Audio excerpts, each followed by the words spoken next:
د پاکستاني پوځ او ټي ټي پي ترمنځ سخته جګړه، د پاکستان لخوا پر افغانستان د ترهګر پالنې الزام او د طالبانو غبرګون. جزئیات هم دلته وګورئ او چینل هم سبسکرایب کړئ.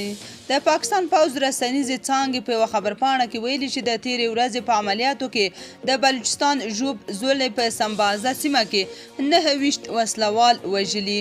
پوځ په دغه بیان یو ځل بیا طالبان تورن کړي چې دغه وسلوال د افغانستان له خاورې راړولي وو. د پاکستان پوځ رسنیزې څانګې نن چهارشنبه د غبرګولي دویمه په یوه خبرپاڼه کې ویلي چې تېره ورځ د دغه هیواد بلوچستان ایالت ژوب زولې په سمبازه سیمه کې د عملیاتو پر مهال 29 وسلوال وژلي.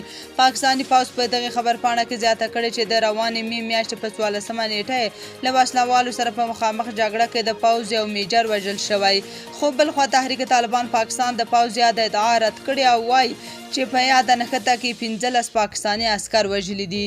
د پاکستان پوځ په دغه بیان کې یو ځل بیا د طالبانو په حکومت غږ کړی چې وسلوال پرې نږدي چې د افغانستان له خاورې پاکستان ته واوړي او په دغه هیواد په امنیتي ځواکونو او لسي خلکو بریدونه وکړي. د پوځ خبرپاڼه وړاندې لیکي چې پاکستان په پرله پسې ډول د طالبانو له حکومته غوښتي چې د ډیورنډ کرښې په اوږدو کې د ښه مدیریت ډاډ ورکړي او په دې برخه کې د خپل مسؤلیت په بشپړ ډول ترسره کړي.